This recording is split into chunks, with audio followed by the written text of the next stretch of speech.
Humanity lives its usual measured life. Major political issues are being resolved at the White House, while beyond its walls, ordinary people make plans for tomorrow, unaware of the changes that await them. But a single morning changes everything. For unknown reasons, all carriers of the Y chromosome in the city suddenly die.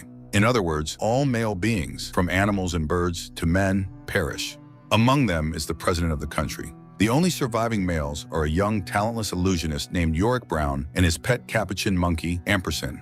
In the event of an emergency, Regina Oliver was supposed to take over the presidency. However, at the time of the catastrophe, she was abroad, and there has been no word from her since. Naturally, the absence of leadership leads to dire consequences. Riots erupt in the city as women, panicking, begin to destroy everything around them, not knowing how to go on living. Tension rises within the White House as well.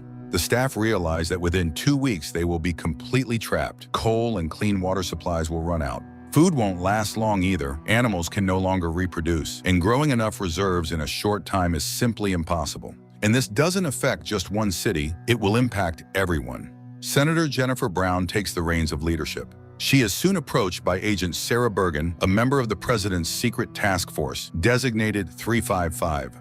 Sarah reports that she was sent here due to some real threat, but didn't have time to receive detailed instructions about her new mission. During all this time, Yorick stays in his apartment to avoid becoming a target for desperate women. However, as supplies start to dwindle, he decides to leave a note for his girlfriend and venture out to scout the situation.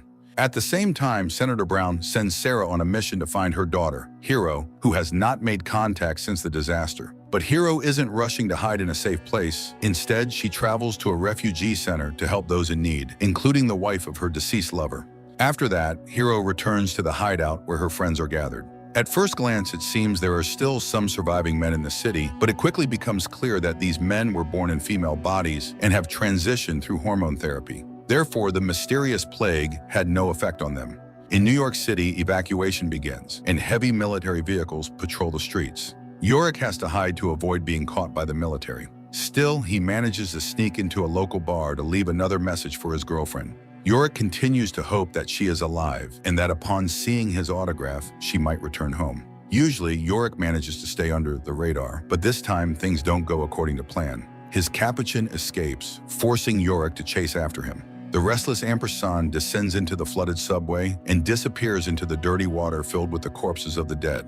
Fighting his disgust, Yorick decides to follow, unwilling to lose his only friend. At one point, Yorick thinks he sees another living man nearby, but it appears to be just a vision. Shining his flashlight around, he sees nothing but dirty water.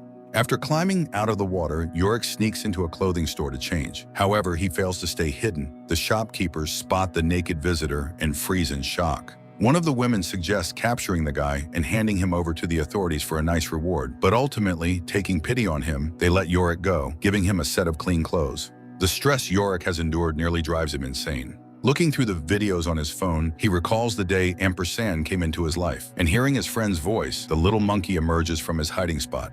The duo returns home, feeling safe there, but when Yorick hears the door opening, he realizes he was wrong. Someone has broken into the apartment and he'll have to defend himself. Arming himself with a guitar, he hides behind the corner, but he doesn't get a chance to strike. Sarah proves faster and stronger. She disarms Yorick and after a few hours delivers him to his mother, Senator Brown. The pilots who brought Yorick to the White House are locked away. Sarah explains that they need to rest after a long flight, but everyone understands the real reason. No one must find out that the new president's son has survived. Otherwise, suspicions of conspiracy could arise and lead to even greater chaos. Yorick himself is not thrilled about the situation either. After getting some rest from everything he has been through, he decides to look around, but his curiosity almost leads to disaster. In an abandoned office, he is discovered by Marla, the widow of the deceased president. Jennifer and Sarah arrive just in time and manage to make it seem like Marla is suffering from a mental breakdown. Meanwhile, Yorick manages to hide, but the threat hanging over the conspirators grows, and Sarah insists that the boy must be taken out of the White House. The late president's daughter tries to find out exactly what her mother saw that night. Jennifer assures the girl that it was nothing but a hallucination, but Kimberly suspects that President Brown is lying to her. Jennifer Brown instructs her aides to find a geneticist who can examine Yorick and figure out what happened on the planet and why he and the Capuchin survived. The president plans to bring specialists to the White House, but Sarah remains firm. It's too dangerous, and they must get Yorick out of the city. The agent is ready to take on this risky mission, but it must be done as quickly as possible. Meanwhile, in Israel, a wounded woman regains consciousness. Upon learning that all the men on Earth have died, she declares that she must now claim the presidency of the United States. Nora Brady, a former presidential advisor, is forced to wander with her young daughter, Mackenzie. Having lost her husband and sons and left without any means to survive, Nora struggles to pull herself together, but ultimately decides to fight to save herself and her daughter. News reaches the White House that Regina Oliver, the main candidate for the presidency, is alive. This leads to a split among the staff. One part remains loyal to Jennifer Brown, while the other sides with Regina Oliver and Kimberly, the president's daughter. Given the situation, Jennifer has no choice but to agree with Sarah and allow her son to be moved to a safer location. Sarah enlists the pilots who had previously transported Yorick, motivating them by awarding hero stars and promising eternal glory if they succeed in their mission. The only way to secretly get Yorick out of the building is in a cart with dead bodies. The boy tries to refuse and come up with another plan, but Sarah remains adamant. They cannot afford to take risks, and Yorick will have to endure it. The agent successfully smuggles Yorick out and transfers him to a helicopter. She intends to pilot it herself. A second helicopter, carrying only female pilots, will fly ahead as a diversion. However, as soon as the helicopters reach a certain altitude and disappear from view, the escort helicopter loses control and explodes into a shower of burning debris. The sight horrifies Yorick, but Sarah remains calm, knowing this was the price of the pilot's silence. After several hours of flight, Sarah and Yorick land in a forest to take a short break. The agent, unable to bear the smell, asks the boy to undress. After riding in the cart with the corpses, he smells terrible, and it would be better to wash his clothes before continuing their journey. Meanwhile, Yorick's sister, Hero, sets out to find a safe place, accompanied by her friend, a trans man. Along the way, they stop at a looted store, hoping to find some food, but instead they encounter the frightened Nora and Mackenzie. Examining the girl's leg, Hero notices a serious infected wound and asks Nora to allow her to provide first aid so that they can continue moving. Back in the forest, Sarah and Yorick's camp is attacked by a gang of wild looters. Sarah tries to distract them and talk them down, but to avoid any risk, Yorick puts on a mask and waves a stick to scare the girls away, fearing that they might ruin their plan. The unexpected guests leave, but Sarah and Yorick decide not to stay put. They make their way to the nearest town, where they trade a helicopter generator and a couple of grenades for a motorcycle. While Sarah inspects and checks the motorcycle, Yorick, forgetting all safety rules, runs off to a deserted spot, convinced that he saw his girlfriend Beth in the crowd. This foolish act lands him in a trap. He is surrounded by female police officers who tear off his mask and discover his secret. Sarah has to intervene to protect her companion. Fighting off the officers, she manages to drag Yorick away, but as soon as they get a free moment, Sarah stops the bike to bring the loser back to his senses and remind him how important the mission is, a mission he had just nearly sabotaged.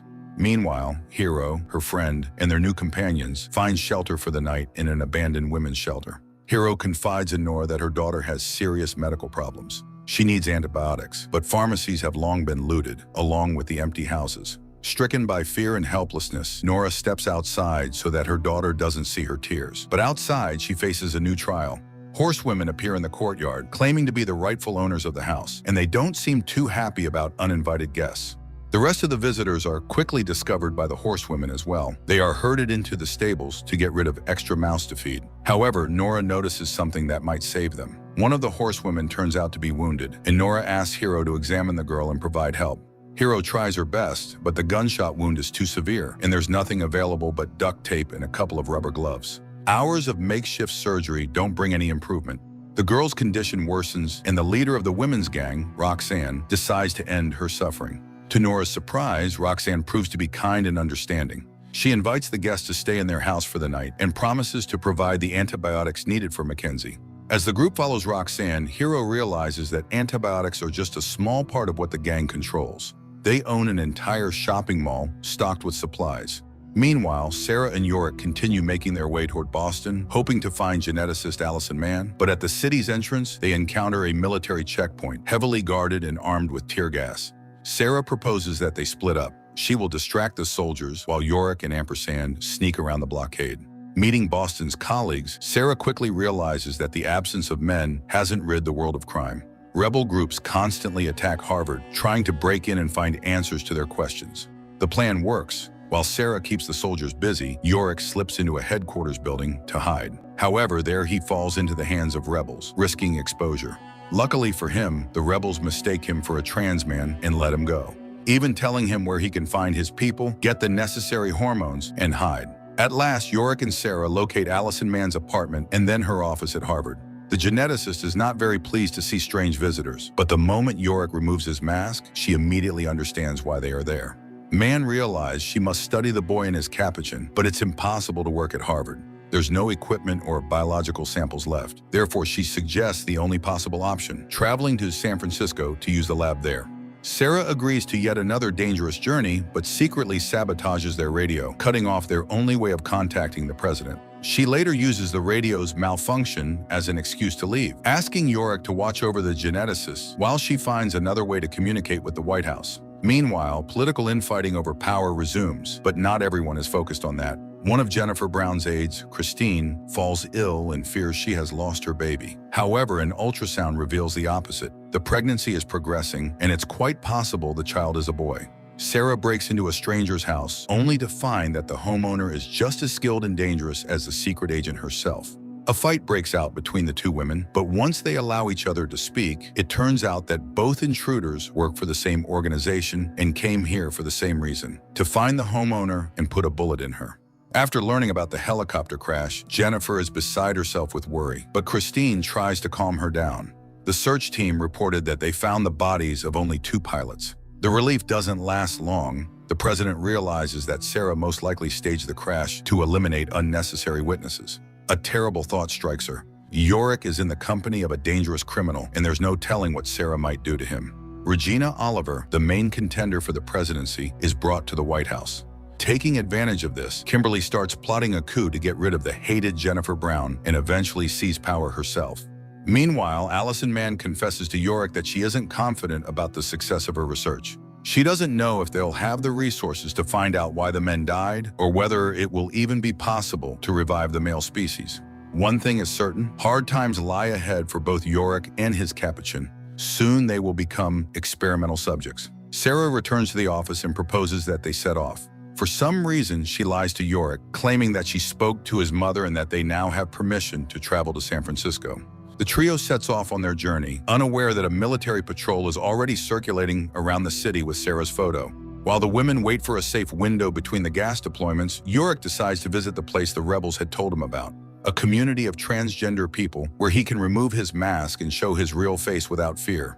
Sarah flies into a rage over Yorick's latest stunt, but it soon becomes clear that the real threat isn't him, it's her. The patrol arrives at the community and shows everyone her picture. The trio manages to escape from under the hunters' noses and hides in a church, where Sarah is forced to admit that she has no communication with the White House and has been making all decisions on her own.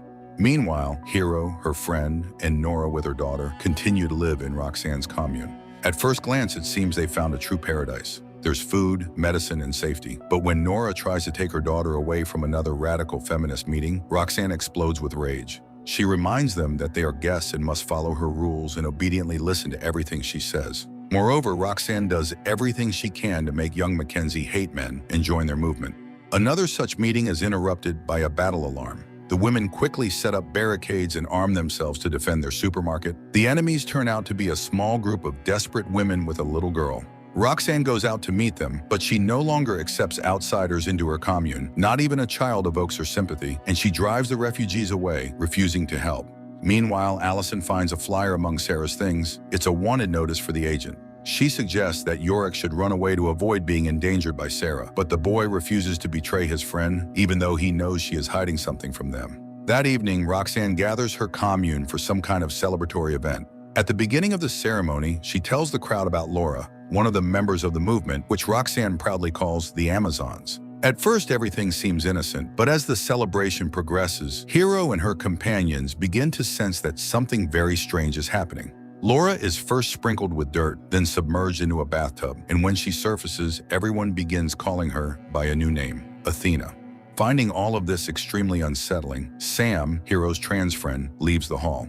One of the movement members follows him to warn against clashing with Roxanne, but instead, she only gets herself into trouble. She is immediately summoned for a conversation. Back at the White House, Jennifer receives a report that the search group has located Sarah and is preparing an ambush. The president begins to worry that the scouts might also find her son, but by that time, Allison manages to convince Yorick to leave, and the pair escape into the forest. Tension rises. The trackers try to catch up with Yorick and Allison, but Sarah neutralizes the soldiers and destroys their radios, cutting off the signal to the White House. That night, Nora wakes up to the sound of screams. Trying not to make any noise, she peeks out of the room and sees a crowd of Amazons punishing a girl for speaking to Sam. The smiling beauties turn out to be ruthless, but Nora decides not to intervene. She wants her daughter to stay safe, and for that, she is willing to play by their rules. Sarah finds a van, and the group continues their journey to San Francisco, despite Yorick and Allison's attempt to escape. Naturally, this causes even more tension among them. Sarah no longer trusts her companions, which leads to another disaster. She falls asleep at the wheel, and the vehicle crashes off the road. After climbing out of the wreck, Allison tries to find Sarah, but she's no longer in the driver's seat. Instead, a convoy of military vehicles soon appears nearby, and they have nothing to do with the White House. Jennifer is informed about the incident, as well as the fact that among the fugitives was a man.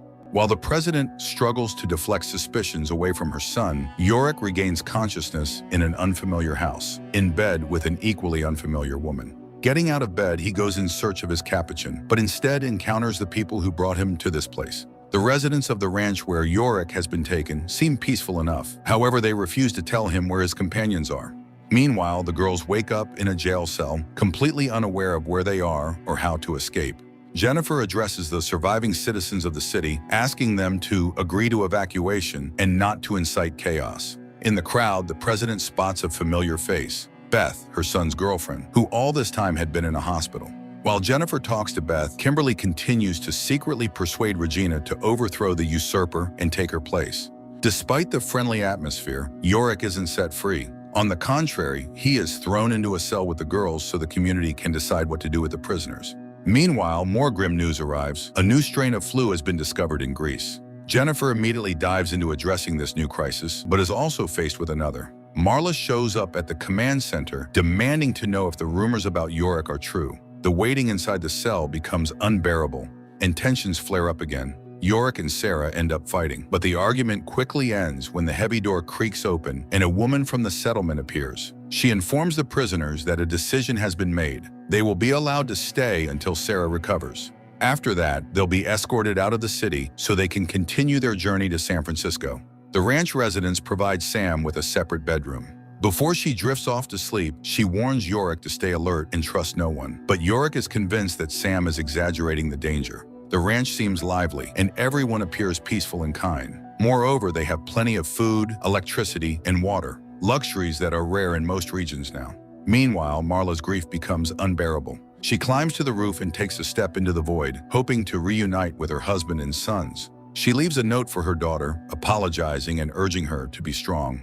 At the same time, Beth returns to the city, but instead of going back to her friends, as she had told Jennifer, she heads straight for a rebel truck, joining a group planning an assault on the White House. Back in Roxanne's commune, Kate, one of the Amazons, tries to leave the group, but Roxanne reminds her of the harsh rules, shooting the fleeing girl in the back. However, Roxanne doesn't confess this to the others. She frames the incident as an attack by nomads. To prevent further desertions, Roxanne orders everyone into intensive firearms training. Moreover, Roxanne plans to kick out the guests. Nora learns of this from one of the members and rushes to the leader, begging her to allow her and Mackenzie to stay. No amount of pleading works on Roxanne. She gives Nora a few more days, after which the woman and her daughter must leave the commune. Roxanne remembers how she first found this place and built the Amazon community. From day one, she had been its sole leader. Nothing had changed since then. Roxanne continues to dictate the rules and convinces the residents that beyond her protection lies only danger and death.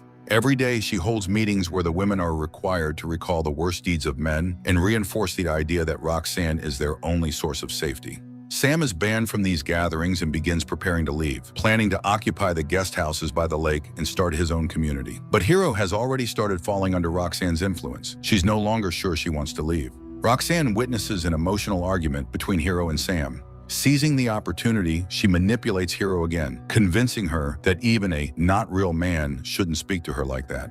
In the end, the friends part ways, and that night, Roxanne drives Sam out, allowing him to take a little food with him. The next morning, Roxanne doesn't tell Hero that she was the one who let Sam go. Instead, she does everything to comfort the girl, even organizing a farewell celebration in honor of saying goodbye to all things male. The festival ends with a noisy and cheerful party enjoyed by everyone except Nora. Nora never manages to fit in with the group, and to get her revenge, she sets fire to the shopping mall while everyone sleeps. The Amazons manage to survive, but their supplies are destroyed. Nora hides her satisfaction behind a mask of sorrow, blending into the grieving crowd. Pleased with her actions, Nora prepares for a night escape. She heads into the forest to check her supplies, but instead finds a police car by the river, filled with bodies.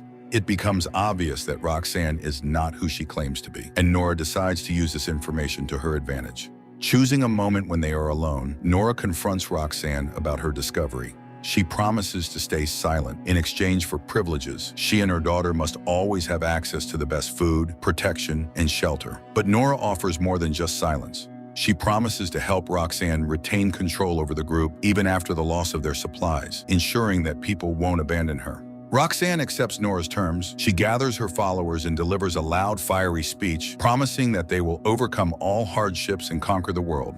Meanwhile, Sarah slowly recovers and even resumes her training, although she continues to suffer from hallucinations and visions.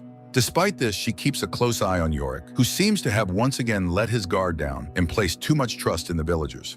Sarah's suspicions grow when one of the villagers approaches her, asking suspicious questions about a device found in the wrecked vehicle. The girl refuses to reveal what it is, but she clearly doesn't want Yorick to find out about the beacon. On Roxanne's orders, Hero finds another settlement, a group of women who have created a memorial to honor the memory of men. Hiding behind the guise of protecting women's rights, Roxanne organizes a raid to steal food and supplies from the settlement. The Amazons unleash hell on the inhabitants of the memory town, but Nora quickly realizes something is wrong. Instead of simply taking food and water, the savages are destroying everything in a frenzy. Nora doesn't like what she sees and tries to reason with Roxanne, but the deranged leader insists that this is the right path. Fully recovered from her illness, Regina Oliver prepares to overthrow Jennifer Brown. She instructs her allies to be ready for a coup within 30 minutes. Seeking additional support, Regina turns to Kimberly. But after her mother's death, Kimberly has lost her fire and no longer wants to be involved in the rebellion. At the same time, under the government building, Beth's team plants explosives. Jennifer Brown is summoned to the command center, where she is accused of hiding information about Yorick. To protect her pregnant aide, Jennifer is forced to confess, admitting that her son survived. She also reveals that he was sent to a geneticist in the hope of saving humanity, although no one knows if he has reached his destination. Even those who had supported Jennifer the day before now side with Regina. They demand that the liar step down and hand over power to the true president. But the discussion is interrupted. An explosion rocks the building, and it becomes clear that intruders have broken in. The rebels, led by Beth, storm the building. Making their way through the underground tunnels, they clash with the politicians, and the president's security service is forced to lay down their arms and surrender. Jennifer recognizes Beth despite her balaclava, but the girl manages to signal her to stay silent and not expose her. Regina's desire to be president vanishes the moment danger appears. Thus, Jennifer Brown has to take responsibility and negotiate with the rebels, responding to their demands. The rebels move the hostages out of the control center, hoping to leave the building with them without encountering the feral townspeople. At that moment, Regina begins to assert that she is the rightful president and everyone must obey her. In a fit of rage, she accuses everyone of betrayal, attempts to expose her former allies, including Kimberly, and, as the final blow, announces that Jennifer Brown's son is alive. One of the rebels silences the hysterical woman with a bullet to the forehead, but the damage is already done. Her words have been spoken, and most importantly, the rebels' plans are now thrown into chaos. Meanwhile, Yorick's prolonged stay at the settlement leads to trouble. The women, starved for male attention, begin hunting him, hoping to spend time with the last surviving man. Taking advantage of the moment when Yorick is distracted and Allison is socializing with the locals, Sarah sneaks into the forest to destroy the beacon that had been transmitting her location all this time. The rebels fail to evacuate the hostages in time. A second rival faction releases tear gas through the ventilation system. Gunfire erupts in the hallways, people scatter in panic, and those who don't escape in time fall dead to the floor. Beth secretly removes Jennifer's handcuffs and tries to lead her away. The president doesn't have time to save her pregnant aide, but Kristen is not left alone. Kimberly stands up for her. Through the underground parking lot, the girls manage to reach an exit. At the memory town, among personal belongings, Roxanne finds a notebook listing the names of all surviving men. Now the leader has a new goal: to hunt down and destroy them all, to free the planet. The Amazons decide to start with the young man they had already seen once, the one now living in the nearby village. Nora shows Roxanne his portrait. It's none other than Yorick Brown. Beth gives Jennifer her uniform. Before they part ways, Jennifer tells the girl that Regina's words were true. Yorick is alive. Roxanne and Nora set out to find the village where they believe the surviving man is hiding. But sensing danger, Sarah urges her companions to leave quickly. The news of their imminent departure doesn't please Yorick, but he's not ready to argue with the agent. However, it's unlikely they'll disappear in time. Roxanne has already located the estate and is preparing her squad to attack within a few hours. During a meeting, two nomads burst into Roxanne's camp. From them, Hero learns about the president's death. Not knowing that the title of president didn't belong to her mother, Hero assumes it was her who died. In reality, Jennifer is still alive. Having mourned her daughter, she prepares to flee with Beth. The president can no longer stay in the city, where a hunt has already begun for her. That night, Sam sneaks into Jennifer's house. The woman immediately recognizes her daughter's friend, and together they attempt to escape, but the house is surrounded. Kristen and Kimberly find refuge in an abandoned barn. Waking up early in the morning, Kimberly tells her friend that she knows how they can all be saved. They need Yorick to continue the human race, and Yorick, it seems, agrees. That night, he sleeps with one of the village women who had long set her sights on him. Their idyll is shattered when the Amazons, led by the crazed Roxanne, storm the village streets, demanding that the man be handed over. Sarah jolts awake at the sound of gunfire. She orders Yorick's new girlfriend to get him out of the house while she stays behind to repel the attack. Realizing they are heavily outnumbered, Sarah steps outside with her hands raised, pretending to be frightened of the intruders. She brings out the local trans man, passing him off as the real survivor. A serious firefight breaks out on the main street. The sounds of gunfire distract Sarah's convoy, and she uses the moment to disarm her enemies and escape. Even little Mackenzie joins the fight, trying to prove to Roxanne that she deserves her place in the commune. Meanwhile, Hero catches up with the group of escapees. She fires at them until Yorick turns around. Recognizing her brother, Hero freezes, but Yorick's girlfriend, unaware of the family connection, shoots Hero. Wounded, Hero manages to tell her brother about their mother's death and warns him that the Amazons intend to destroy him. She urges Yorick to flee and, to buy him time, eliminates one of her own sisters in arms. The firefight in the city rages on. But unexpectedly, Nora raises her hands and steps into the center, declaring their surrender. This sends Roxanne into a frenzy, but no one cares anymore. Hero tells Nora that Yorick is alive. This gives the women new strength, and upon returning to their camp, Nora decides to depose Roxanne and open the girl's eyes to the truth. But words alone don't work. Roxanne continues to provoke Nora until Nora shoots her in the chest. The Amazons, stunned, raise their weapons, but Nora quickly finds comforting words for them. Hero steps forward to stand at Nora's side, and from that moment on, the community has a new leader. Sarah walks several kilometers and finally finds Yorick and Allison. The boy is devastated. He feels like he has lost everyone he loved and no longer has a reason to live. Listening to her friend, Sarah confides that she understands him better than he thinks. She lost her parents in childhood too.